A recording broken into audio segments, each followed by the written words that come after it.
பிறந்ததுலேருந்து அப்பாவை பார்த்ததே இல்லை. 14 வருஷமா காணாம நாங்க எல்லா இடத்துக்குமே போராட்டம் செய்து கொண்டு வரோம். 5 பொம்பளை பிள்ளைகளுக்கு அவரு ஏதோ கடவுள் தெரியாது. தமிழரா பார்த்து நாங்கள் பிறந்ததே பாவம். தேசிங்கன் செந்து விலங்குட அப்பாண்ட பேர். ஏதோ கஷ்டப்பட்டு எங்க வாழ்க்கை போய்கொண்டிருக்கையா. எங்களை சர்வதேசம் எங்களை எல்லாரும் அழிக்கட்டும். போராடி போராடி நாங்களே சாக போறோம். தண்ணி வேணி இல்லாம தெரிஞ்சு நாங்களே சாக போறோம். ஆட்சிக்கு வந்து அனுரகுமார திசநாயக இதை பார்த்தாருண்டா அவரால் என்ன முடியுமோ கருணடைஞ்சவன் 3 பிள்ளைகள் தாய் தகப்பன் 5 பேர். இப்ப எங்க நிக்கிறோம்டா ஜாழ்ப்பாணம் நூலகத்துக்கு, அதாவது பொதுசன நூலகத்துக்கு முன்பாக தான் நிக்கிறோம். இங்க காணாமல் போனவர்களுக்கான ஒரு போராட்டம் வந்து இடம்பெறுது. இது நிறைய காலமே இந்த போராட்டம் இடம்பெறுது. பாருங்க, சின்ன பிள்ளைகள் தங்களோட அப்பாவை காண விடயத்துல இருந்து தங்களோட உறவினரை காணல, அண்ணாவை காண விஷயத்துல அவ்வளவு ஆதங்கத்துல இந்த போராட்டம் இடம்பெறுது எங்களை காணக்கூடிய மாதிரி இருக்கும். அசம்பந்தமான காணொலி தான் இது. தேசிங்கன் செந்து விலங்குட அப்பாண்ட பேர் 2007 7ஆம் மாதம் 17ஆம் தேதி காணா போனவர். அப்பா 2007 6ஆம் மாதம் 17ஆம் தேதி காணா போனவர்.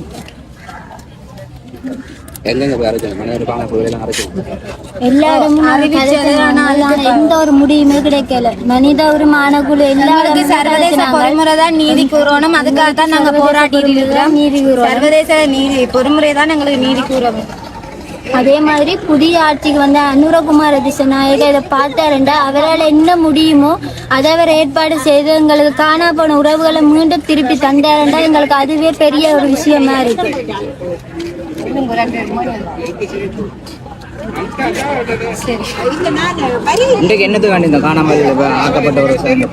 மனித உரிமை தினம். ஆனா எங்களுக்கு அது கருப்பு தினம் நாடி காணாம போனதுக்காக நாங்க அதை கருப்பு தினமா கொண்டாடுறதுக்காக போராட்டம் செய்யறோம். ஒட்டுமொத்தமா எவ்வளவு பேர் காணாமல் ஆக்கப்பட்ட உங்களோட பதிவில் இருக்கு? சங்கமாவும் இன்னும் கமிட்டியா தான் செய்றீங்க.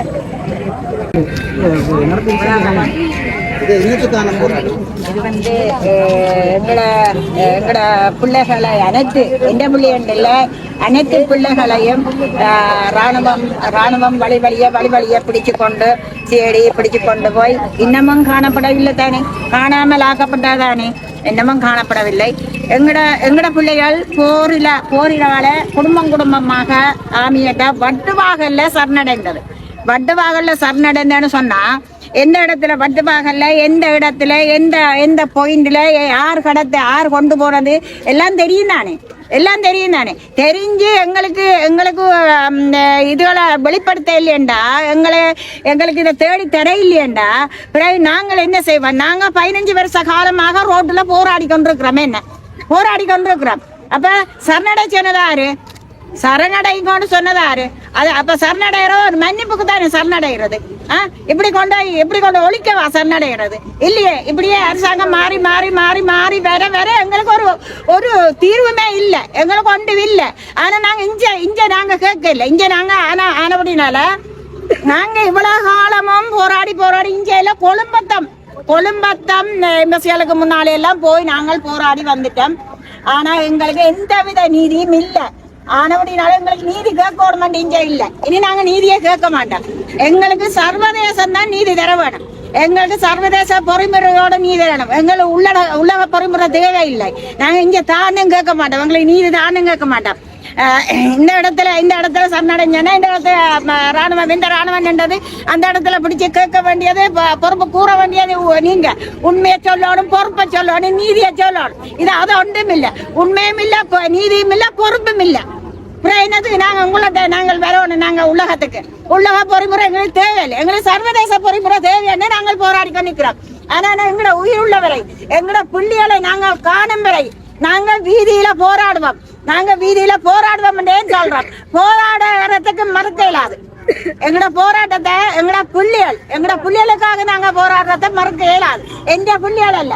இவ்வளவு இந்த உலகத்துல உள்ள புள்ளிகள் முழுக்களும் கொண்டு துளைஞ்சு போட்டீங்க. என்ன எங்க வச்சிருக்கிறீங்க? விட வேண்டியதானே, இனியாவது விட வேண்டியதானே. இல்ல புற என்ன உங்கள்ட்ட நாங்க வரமாட்டோம். உங்களோட காலடிக்கே வரமாட்டோம். எங்களுக்கு சர்வதேச நீதி வேணும். சர்வதேசம் எங்களுக்கு நீதியை பெற்று தரணும். இல்லைன்னா சர்வதேசம் எங்களோட பிள்ளைகளை கொண்டு வந்து துளைஞ்ச மாதிரி எங்களோட சர்வதேசம் எங்களை எல்லாரும் அழிக்கட்டும். தமிழரா பார்த்து நாங்கள் பிறந்ததே பாவம். நாங்க தமிழரா பிறந்திருக்க கூடாது. ஆனவடையினாலதானே பெருமான சிங்களவர் எங்களை இந்த மாதிரி எல்லாம் செய்யணும். இந்த மாதிரி செய்யலாம். எங்களுக்கு நான் ஒன்றை கூறுறேன், எனக்கு இன்னைக்கு கதைக்கு இயலாது. எந்த பிள்ளைகளும் சரணடைஞ்சவன் 3 பிள்ளைகள், தாய் தகப்பன் 5 பேர். அதே போல குடும்பமாக 40-50 பேரோட பிள்ளைகள், தாய் தகப்பன். அந்த அந்த அந்த அப்ப பிரான்சிஸ் ஃபாதர் தான் வந்து லிஸ்ட்ல பேரெல்லாம் எழுதி கொண்டு போய் கொடுத்து சரணடைஞ்சவள. என்ன பிரான்சிஸ் ஃபாதரே இல்ல. பிரான்சிஸ் ஃபாதரை வச்சிருந்தா பிரான்சிஸ் ஃபாதர் எங்களுக்கு சொல்லி வர்றானே, எங்களோட பிள்ளைகள் எங்க நான் தான் எப்படி நான் சரணடைய வச்சேனா என்று சொல்லி வர்றானே. பிரான்சிஸ் ஃபாதர் இல்ல. அதை நான் என் வாயால சொல்ல மாட்டேன். இல்ல, பிரான்சிஸ் ஃபாதர் இந்த உலகத்திலே இல்ல. எங்களுக்கு நான் கலைக்க வரல. எங்கட பிள்ளைகளை அனைத்து பிள்ளைகளை எந்த பிள்ளைகள் இல்ல, வீடு வீடா பூந்தோளத்தில் செல்லப்பட்டிருக்குது, வழிய போய் கொண்டு போய் செல்லப்பட்டிருக்குது. வேலைக்கு போன பிள்ளைகள் வீடு விரும்பல, ஆசத்துல கிடந்த பிள்ளைகள் வீடு விரும்பல. அப்ப அவ்வளவும் எங்களுக்கு உண்மை சொல்ல வேண்டும். எங்களுக்கு என்ன மாதிரி எங்கட பிள்ளைகள் எப்ப வந்து சேருதோ அன்றைக்கு நாங்க போராட்டத்தை கைவிட்டு நாங்க இருக்கோம். அவ்வளவுதான் சொல்றோம்.